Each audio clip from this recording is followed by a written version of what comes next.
J'aime les faux. J'aime les faux parce qu'ils disent beaucoup de l'histoire du goût et l'histoire de la collection.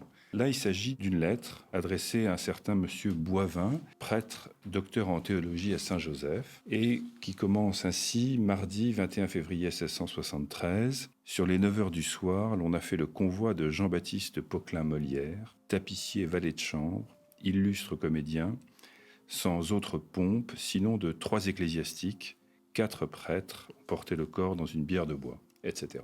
Il n'y a pas de formule de politesse, c'est un peu écrit comme une nouvelle à la main. C'est merveilleux, parce qu'évidemment c'est un témoignage de première main sur l'enterrement de Molière. On sait qu'on ne sait pas où était enterré Molière, on sait qu'il était excommunié, ou en tout cas en délicatesse avec l'Église parce qu'il était acteur, même s'il a été protégé par le roi. Et donc c'est une merveille. Cette pièce, qui a sans doute été fabriquée par un faussaire très célèbre au 19e, qui s'appelait Feuillet de Conche, vers 1840, s'est retrouvée dans des collections célèbres, a même été reproduite plusieurs fois. Et aujourd'hui, on sait que c'est une merveille, mais c'est Feuillet de Conche.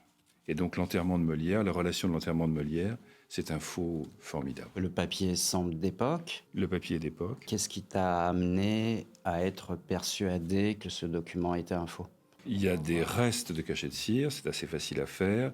Il y a des traces d'usure, assez faciles à faire également. On utilise une encre qu'on devrait peut-être pouvoir analyser, j'en ai aucune idée. L'écriture est trop calligraphiée. On sent que le scripteur fait très attention à avoir l'air 17e.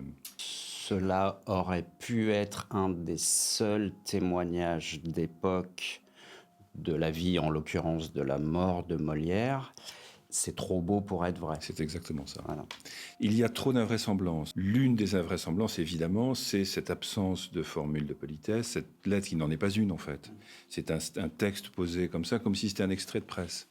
Donc ça ne tient pas la route. Tu ne vas pas envoyer à quelqu'un, à ce prêtre Boivin, sans rien d'autre que simplement la date et la description du cortège. Pour autant, ça reste, même faux, un document particulièrement extraordinaire dans l'histoire de la bibliophilie ou dans le... Non seulement ça dit quelque chose de l'époque, de la façon dont on regarde rétrospectivement le passé, mais également ça met en œuvre une vraie créativité. À la fin du 19e, il y avait celui qu'on a appelé improprement, mais c'est pas grave, le faussaire espagnol, qui a contrefait des enluminures et même des manuscrits complets. Aujourd'hui, on sait que c'est un faussaire, on connaît son identité, on sait exactement ce qu'il a fait, mais il est collectionné en tant que tel. Il a eu droit à des expositions, à des monographies, parce que là encore, ça dit quelque chose.